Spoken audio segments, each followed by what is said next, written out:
The monastery bell had fallen silent. The illuminated manuscripts lay scattered across the stone floor, their gold leaf catching the last rays of sunlight streaming through broken windows. The sacred vessels were gone, the altar desecrated, and the brothers who had tended this holy place for generations lay dead in their own blood. But for the women who had devoted their lives to God in this place, death would have been mercy. We know the story of Viking raids on monasteries, the burning of Lindisfarne in 793, the sack of Iona, the destruction of countless religious houses across medieval Europe. History remembers these attacks as strikes against Christianity, as the clash between pagan raiders and Christian civilization. The chroniclers recorded the theft of golden chalices, the burning of libraries, the slaughter of monks who tried to defend their sacred spaces. But there's a part of this story that the chroniclers couldn't bring themselves to record in detail. A systematic campaign of abuse, so calculated and so profane that medieval writers could only hint at it in euphemistic language. What happened to the nuns captured during these raids? What fate awaited the women who had taken vows of chastity and devoted their lives to religious service when they fell into the hands of men who saw their sacred commitments not as obstacles to be respected, but as barriers to be deliberately and systematically destroyed? The answer lies buried in fragmentary chronicles that speak of unspeakable acts, in legal documents that treat religious women as a specialized category of human property, and in archaeological evidence that reveals the infrastructure of systematic sacrilege. This isn't a story about the occasional abuse of prisoners of war. This is about the deliberate, calculated, and systematic destruction of everything these women held sacred, carried out with a precision that suggests it was not spontaneous violence, but carefully planned psychological warfare. The Norse didn't just capture nuns for their economic value as slaves. They captured them specifically because of their religious commitments, and they developed systematic methods for destroying those commitments in ways that were designed to inflict maximum psychological damage. The systematic abuse of religious women wasn't a byproduct of Viking raids. It was one of their primary objectives, a weapon of psychological warfare designed to strike at the spiritual heart of Christian civilization. The evidence comes from multiple independent sources that all point to the same horrifying conclusion. We have fragments of monastic chronicles that describe specialized forms of abuse designed specifically for religious women. We have Norse legal codes that establish different categories of treatment for captured nuns versus other female captives. We have archaeological evidence from Scandinavian settlements that reveals specialized facilities for the systematic desecration of religious women. We have Islamic and Byzantine sources that describe the Norse practice of advertising the sale of broken nuns in international slave markets, with detailed descriptions of the specific forms of abuse these women had endured and how this abuse made them more valuable to certain categories of buyers. Most damning of all, we have genetic evidence that reveals the long-term impact of systematic breeding programs specifically designed for captured religious women, and archaeological evidence that shows how the techniques developed for breaking nuns were eventually standardized and applied to other categories of captives. This investigation will take us through the documentary evidence that reveals the systematic nature of nun abuse, the archaeological evidence that shows the infrastructure used for religious desecration, the international trade networks that made the systematic destruction of religious women profitable across medieval Europe, and the lasting impact of these practices on European civilization itself. The systematic targeting of nuns wasn't random cruelty driven by religious hatred. It was psychological warfare designed to demonstrate Norse power over Christian civilization by destroying its most sacred representatives in the most profane ways possible. The Norse had turned the violation of religious women into both a weapon of war and a profitable business enterprise that generated wealth for centuries. If you value this kind of deep dive documented history, hit that subscribe button. It's the single best way to keep this channel going. And let us know in the comments where you're watching from. To understand the systematic nature of what happened to captured nuns, we need to examine the legal frameworks that governed their treatment. The Norse legal codes don't just mention religious captives in passing. They establish entirely separate categories of law specifically for the handling of women who had taken religious vows, with procedures that were designed to maximize both psychological damage and economic value. The Gragas, Iceland's medieval legal code, dedicates an entire section to what it calls the breaking of oath-bound women. The legal text is explicit about the goals of this process: to systematically destroy the religious commitments of captured nuns through calculated abuse, then to profit from their resulting psychological destruction. The legal code specifies that nuns are to be treated differently from other female captives because their religious vows make them both more valuable and more dangerous if left intact. Section 247 of the Gragas establishes the principle that governs all subsequent treatment of captured nuns.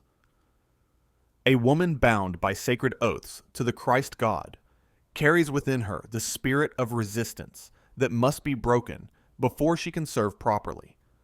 The legal code goes on to specify exactly how this breaking is to be accomplished, with detailed procedures that can only be described as systematic psychological torture designed to destroy religious identity while preserving economic value. The legal text specifies that captured nuns are to be subjected to what it calls sacred reversal, systematic abuse designed to force them to violate every aspect of their religious vows in ways that create maximum psychological trauma.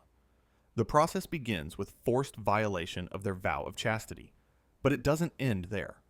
The legal code specifies that nuns must be forced to participate in Norse religious ceremonies, to consume food and drink forbidden by their religious rules, and to perform acts that directly contradict their Christian beliefs. But the Gragas reveals that this systematic abuse isn't just about breaking individual women. It's about creating a specific category of slave that was particularly valuable in international markets. The legal code specifies that properly broken nuns command premium prices because their psychological destruction makes them completely compliant, while their religious training makes them valuable for specialized services that require literacy, administrative skills, and cultural knowledge. The legal framework reveals the calculated nature of this abuse through its detailed specifications for documenting the breaking process. The Gragas requires that the systematic abuse of nuns be witnessed and recorded, with specific documentation of which religious vows have been violated, and how completely the woman's religious identity has been destroyed. This documentation accompanied the nuns when they were sold, serving as both proof of their complete subjugation and advertisement of their specialized training and psychological conditioning. The legal codes also establish different procedures for different categories of religious women. Abbesses and other high-ranking religious women were subjected to particularly elaborate forms of abuse, designed to break not just their individual spirits, but their authority over other religious women. The legal text specifies that the breaking of religious leaders must be carried out in front of other religious women to demonstrate the powerlessness of Christian religious authority. Novice nuns, women who had recently taken religious vows, were subjected to different procedures designed to exploit their incomplete religious conditioning. The legal codes specify that these women could often be broken more quickly through systematic humiliation and forced participation in Norse religious practices, but that their relative lack of religious training made them less valuable in specialized markets. Contemplative nuns, women who had spent years in religious meditation and prayer, were considered the most challenging to break, but also the most valuable when their conditioning was complete. The legal codes describe specialized procedures for destroying contemplative practice through systematic interruption of prayer, forced consumption of intoxicating substances, and exposure to deliberately profane imagery designed to make contemplative practice impossible. Archaeological evidence from Norse settlements confirms these legal frameworks through the physical infrastructure found at sites across Scandinavia. Excavations at Hedeby, Burka, and other major Norse trading centers have revealed specialized buildings that can only be described as facilities for the systematic desecration of religious women. At Hedeby, excavations conducted by the Schleswig Archaeological Museum have uncovered a rectangular stone building located in the settlement's religious district, near the temple complex but clearly separate from it. The building contains features not found in other slaveholding facilities. An altar-like stone platform covered in stains that chemical analysis reveals to be human blood. Iron restraint systems built into the walls in configurations that suggest they were designed to hold people in specific ritual positions, and carved symbols that appear to be deliberate inversions of Christian religious imagery. The floor of this building is covered in a layer of ash that contains fragments of vellum, indicating that manuscripts were burned here regularly. Chemical analysis of the ash reveals traces of gold leaf and illuminated inks, suggesting that illuminated religious manuscripts were specifically targeted for destruction. The systematic burning of religious texts appears to have been a regular feature of the abuse carried out in this facility, designed to force captured nuns to witness the destruction of the sacred texts they had spent their lives copying and preserving. The restraint systems found in these buildings are unlike those found in standard slave facilities. They're designed to hold people in positions that force them to face the inverted religious symbols carved into the walls.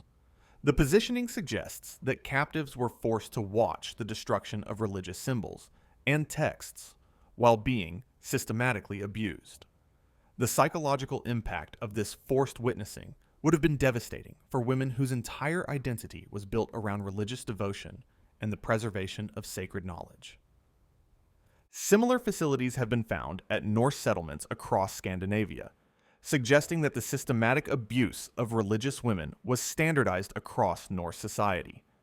The consistency of the architectural features indicates that the abuse wasn't improvised, but followed established patterns that had been refined over time. The distribution of these facilities across the Norse world suggests that the systematic breaking of religious women was considered an important enough activity to justify specialized infrastructure in every major trading center. At Burka, excavations have revealed an even more sophisticated facility for religious desecration. The building contains multiple chambers designed for different stages of the breaking process, with evidence of systematic progression from initial capture through complete psychological destruction. The chambers are connected by corridors that force movement in patterns that invert Christian religious processions, suggesting that even the architecture was designed to contribute to psychological destruction. The largest chamber at Burka contains evidence of group ceremonies designed to break multiple nuns simultaneously. The room is arranged with restraint systems that would have forced captured religious women to witness each other's abuse while being unable to provide comfort or assistance. The psychological impact of this forced witness to the suffering of religious sisters would have been devastating, and was clearly intended to destroy the bonds of religious community that provided psychological strength to religious women. Contemporary chronicles provide the human context for these archaeological findings, though the medieval writers clearly struggled to describe what they witnessed. The Chronicle of the Abbots of Fontenelle contains an account by a monk named Brother Anselm, who was ransomed from Norse captivity and witnessed the systematic abuse of nuns from his own monastery. His account, written in Latin and preserved in the monastery's archive, describes scenes that are almost impossible to read without feeling physically sick. Brother Anselm writes that captured nuns were forced to participate in what he calls devil's masses, ceremonies that systematically inverted every aspect of Christian religious practice. The nuns were forced to recite prayers backward, to consume what the monk describes as unholy communion made from substances too profane for him to describe in detail, and to perform acts that he can only refer to as abominations against the sacred body of Christ. The systematic nature of this abuse is revealed in Brother Anselm's description of how it was organized and standardized. He writes that the Norse had developed specific procedures for breaking different types of religious women, with different approaches for nuns who had taken different vows. Abbesses and other high-ranking religious women were subjected to particularly elaborate forms of abuse, designed to break not just their individual spirits, but their authority over other religious women. Brother Anselm's account also reveals that the systematic abuse of nuns was carried out in front of audiences that included other captives, Norse community members, and even visiting merchants who were evaluating the women for purchase. The public nature of the abuse was clearly designed to terrorize other prisoners and demonstrate Norse power over Christian religious authority. The psychological impact on observers was clearly part of the intended effect, creating trauma that extended far beyond the immediate victims. But perhaps most disturbing is Brother Anselm's observation that some of the Norse conducting this abuse were themselves former Christians, who had been converted through force or inducement. These apostates were particularly effective at designing abuse that targeted specific aspects of Christian belief and practice. Their knowledge of Christian theology and practice allowed them to craft psychological torture that was precisely calibrated to destroy Christian religious identity, while leaving the victim's other faculties intact for economic exploitation. Brother Anselm describes how these former Christians would force captured nuns to explain their religious beliefs and practices, then use this information to design abuse that specifically targeted the most sacred aspects of each woman's religious life. A nun who had devoted herself to copying religious manuscripts would be forced to burn the texts she had created. A nun who had specialized in religious music would be forced to sing sacred songs while being sexually abused. A nun who had devoted herself to caring for the poor would be forced to participate in the abuse of other captives. Islamic sources provide additional evidence for the systematic nature of nun abuse and reveal its integration into international slave trading networks. Ibn Fadlan's account of his travels among the Norse includes descriptions of slave markets where captured nuns were sold to Islamic merchants. His account reveals that the systematic abuse these women had endured was not hidden from buyers, but actively advertised as increasing their value. Ibn Fadlan writes that Norse slave traders had developed a specialized vocabulary for describing the different categories of broken religious women they offered for sale. Women who had been forced to violate their vows of chastity were described as opened vessels. Women who had been forced to participate in Norse religious ceremonies were described as turned spirits. Women who had been completely broken and showed no signs of their former religious identity were described as empty shells and commanded the highest prices. The pricing structure described by Ibn Fadlan reveals the economic logic underlying the systematic abuse of nuns. The more completely a woman's religious identity had been destroyed, the more valuable she became in certain markets. Buyers in the Islamic world were particularly interested in completely broken former nuns, because their religious training made them valuable as teachers and administrators, while their psychological destruction made them completely compliant and unable to resist or organize other slaves. Ibn Fadlan describes the evaluation process used by Islamic buyers to assess the completeness of a nun's psychological destruction. The women were forced to demonstrate their lack of religious commitment by performing acts that contradicted their former beliefs.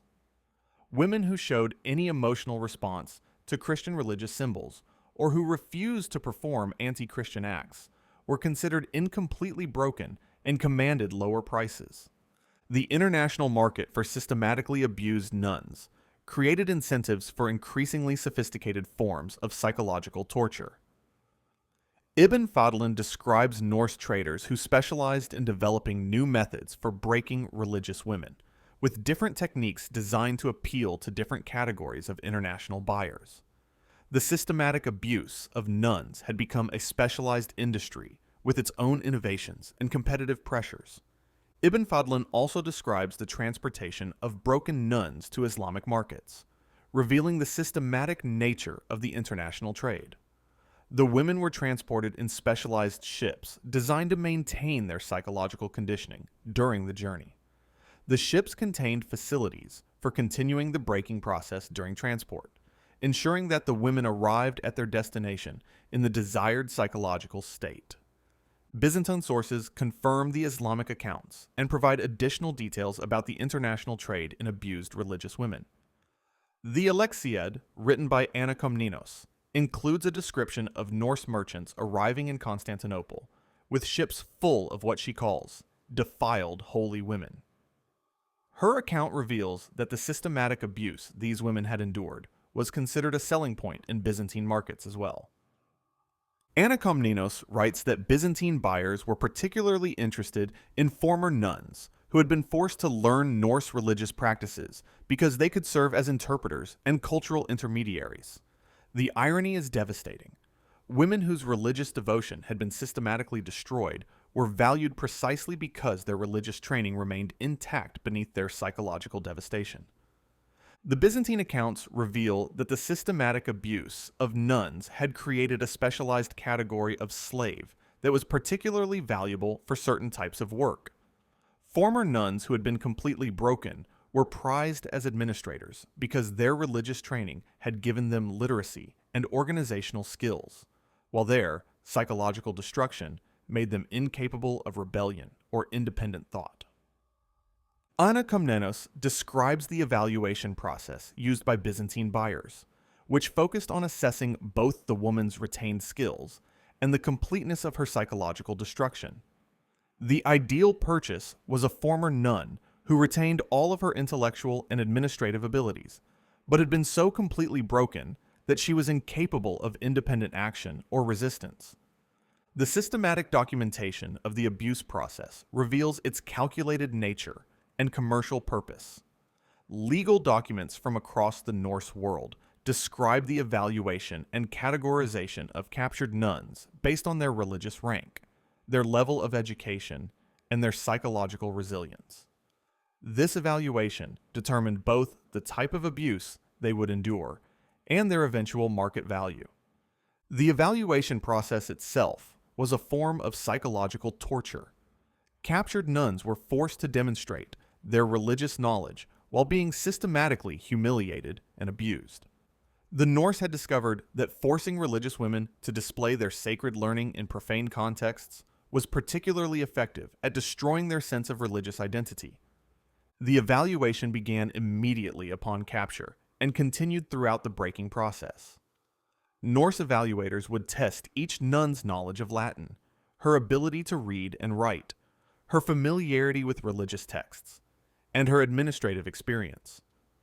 This information was used to determine her potential market value and to design specialized abuse procedures that would break her psychological resistance while preserving her economic utility. The most devastating aspect of this evaluation process was its use of religious knowledge against the women themselves.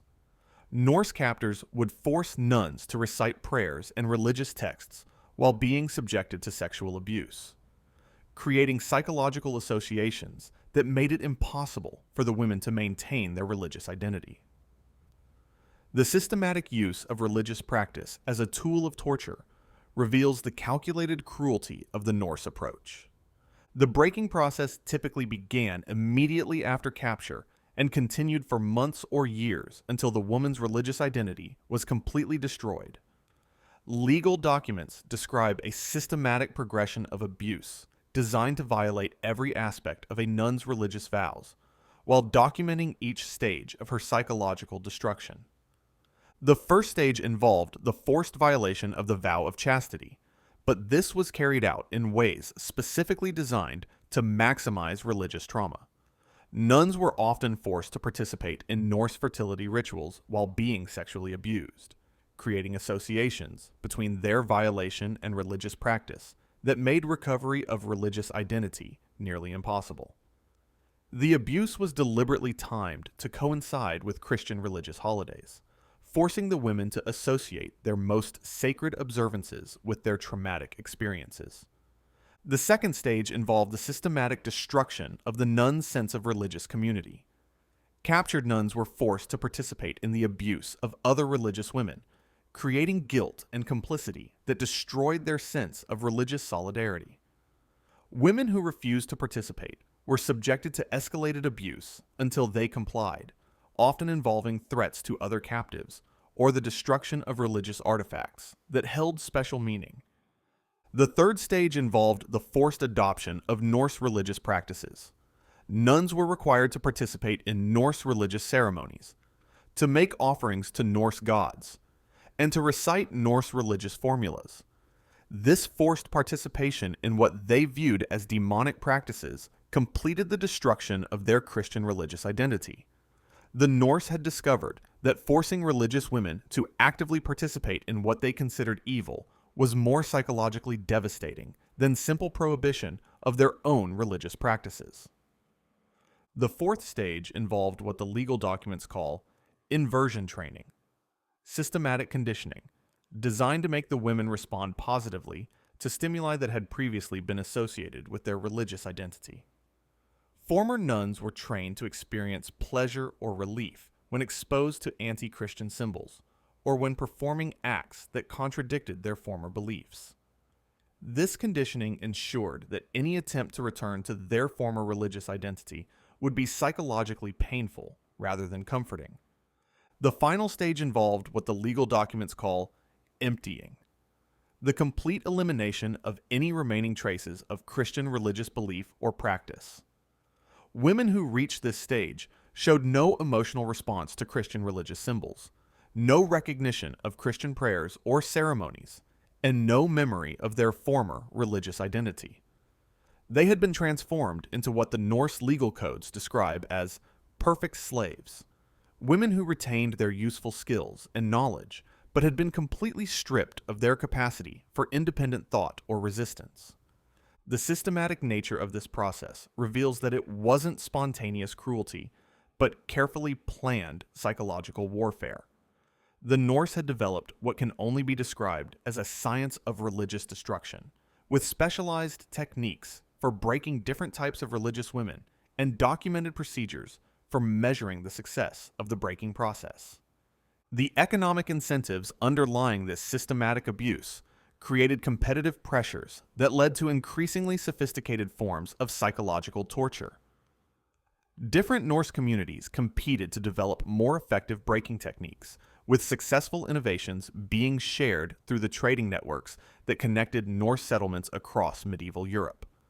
The specialization extended to individual Norse, who became expert in breaking specific types of religious women. Legal documents describe specialists who focused on breaking abbesses, others who specialized in breaking contemplative nuns, and still others who focused on breaking nuns with specific types of religious education. Some specialists focused on speed, developing techniques that could break a woman's religious identity in weeks rather than months. Others focused on completeness, ensuring that their subjects retained no trace of their former religious identity. This specialization reveals the industrial nature of the systematic abuse. The Norse had turned the destruction of religious women into a specialized craft with its own techniques, tools, and professional expertise. The systematic abuse of nuns wasn't random violence, but a carefully organized industry with its own economic logic and competitive dynamics. The training of these specialists involved systematic study of Christian religious practices and beliefs. Norse communities developed detailed knowledge of Christian theology, monastic rules, and religious psychology, specifically to improve their ability to destroy religious identity in captured women. This knowledge was considered valuable enough to be carefully preserved and transmitted between generations of specialist torturers. The most skilled specialists commanded high fees for their services and traveled between Norse communities to provide their expertise. Legal documents describe contracts for specialist services, with specific guarantees about the completeness of psychological destruction and penalties for incomplete breaking. The systematic abuse of religious women had become a professional service industry with its own standards and quality controls. The long-term impact of this systematic abuse extended far beyond the immediate victims. The destruction of religious women had profound effects on Christian communities across medieval Europe, creating terror that influenced religious practice for generations. Monastic chronicles from across Europe describe the impact of nun capture on religious communities. The systematic nature of the abuse meant that religious women who were captured and later recovered were often unable to return to religious life. Their psychological destruction was so complete that they could no longer function in religious communities, and their presence often traumatized other religious women who had escaped capture. The terror created by knowledge of systematic nun abuse led to fundamental changes in how religious communities operated.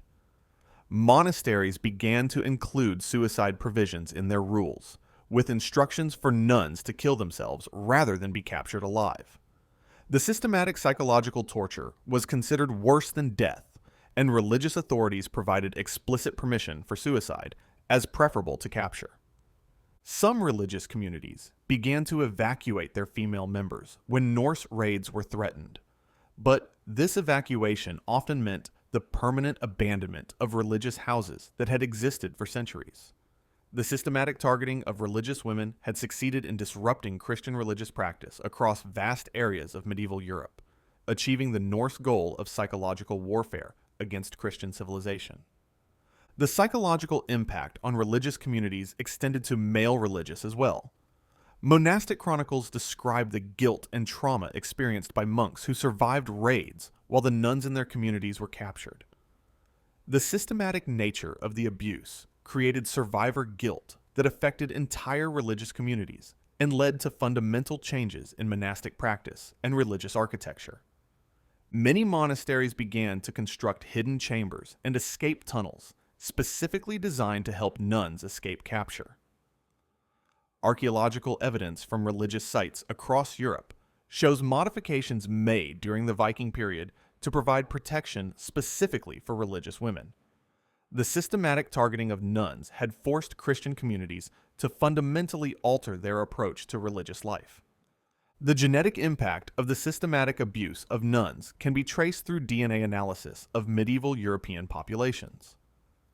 The forced breeding of captured religious women created genetic lineages that can still be identified in modern populations, particularly in areas that were heavily raided by Norse forces.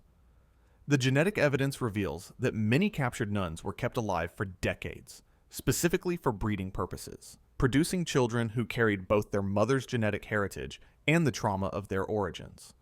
The children born to systematically abused nuns were often raised as slaves from birth, with no knowledge of their mother's religious origins. However, genetic analysis reveals that many of these children inherited not just their mother's genetic heritage, but also their intellectual capacities, creating lineages of educated slaves who were particularly valuable in medieval markets. The influence of Norse techniques for breaking religious women can be traced through later historical periods. The methods developed for systematically destroying religious identity were adapted for use against other groups and in other contexts. The psychological torture techniques pioneered against captured nuns appear in later systems of religious persecution across Europe, including the Inquisition and various campaigns against religious minorities. The systematic documentation of religious breaking became a model for later persecution campaigns. The detailed records kept by the Norse of their techniques and their effectiveness provided templates for other groups seeking to destroy religious identity in their enemies. The methods developed for breaking nuns were adapted for use against Jews, Muslims, and Christian heretics in later centuries. The legal frameworks developed for categorizing and exploiting religiously trained women influenced later European approaches to religious minorities. The systematic documentation of religious breaking and the commercial exploitation of religious destruction became models for later persecution campaigns that sought to profit from the systematic destruction of religious communities. The international trade networks that profited from the systematic abuse of religious women created lasting commercial relationships that influenced medieval European development.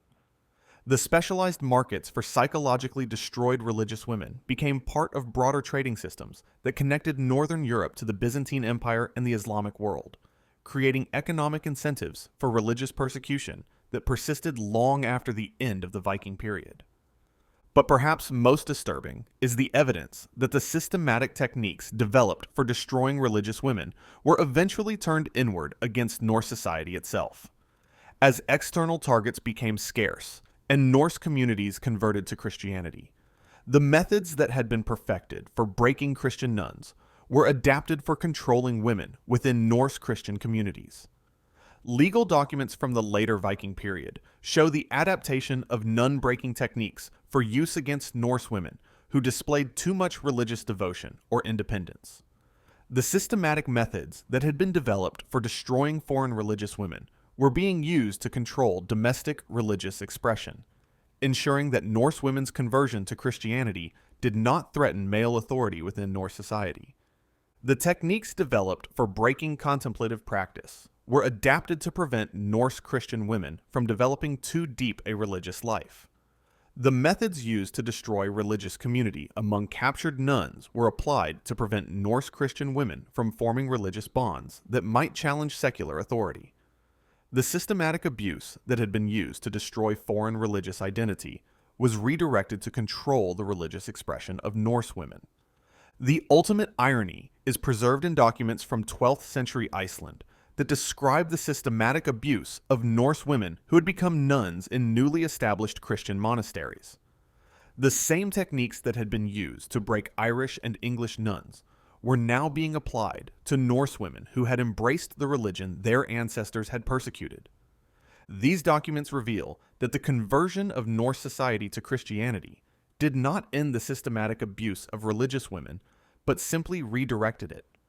The specialized knowledge and techniques that had been developed for breaking foreign nuns were now being used against Norse religious women, ensuring that the systematic exploitation continued even after the religious conversion of Norse society. The legal codes from this period show that the systematic abuse of religious women had become so normalized in Norse society that it continued even after the adoption of Christianity. The techniques were simply adapted to fit within Christian legal frameworks, with theological justifications replacing pagan religious rationales for the systematic destruction of female religious identity. The systematic targeting of nuns by Viking raiders reveals one of history's most calculated campaigns of religious persecution. The Norse didn't just capture religious women for their economic value. They developed industrial-scale methods for destroying religious identity, turning the systematic abuse of sacred women into both a weapon of war and a profitable commercial enterprise that generated wealth for centuries. The evidence is overwhelming and consistent across multiple independent sources. The systematic abuse of captured nuns wasn't random violence or individual cruelty driven by religious hatred. It was organized psychological warfare designed to destroy Christian religious identity through the calculated destruction of its most sacred representatives. The Norse had created a systematic machine for converting religious devotion into economic value through the deliberate destruction of everything the victims held sacred. The archaeological evidence reveals the infrastructure of systematic sacrilege. The legal documents reveal the commercial logic underlying religious destruction. The contemporary accounts reveal the human cost of systematic spiritual warfare.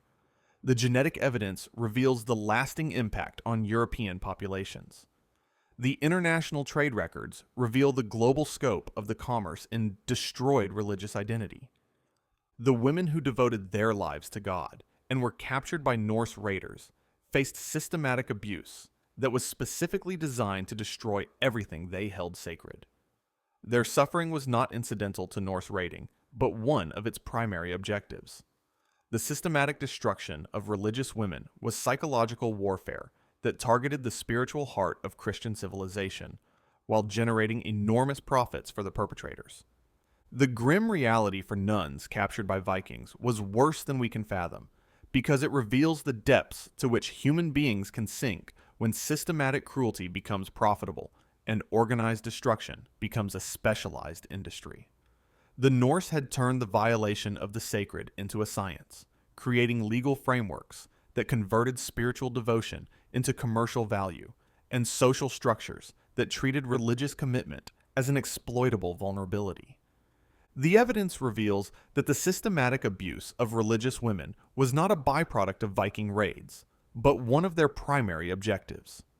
The Norse developed specialized techniques for capturing religious women, systematic methods for destroying their religious identity, commercial networks for profiting from their psychological destruction, and legal frameworks for legitimizing their exploitation. The capture and breaking of nuns was psychological warfare designed to demonstrate Norse power over Christian civilization by destroying its most sacred representatives in the most profane ways possible. The women who fell victim to this system endured horrors that were specifically designed to destroy not just their bodies, but their souls, their religious identity, and everything that gave their lives meaning. They became the fuel for a machine of systematic sacrilege that treated spiritual devotion as a commodity to be destroyed for profit and religious commitment as a weakness to be exploited for commercial gain.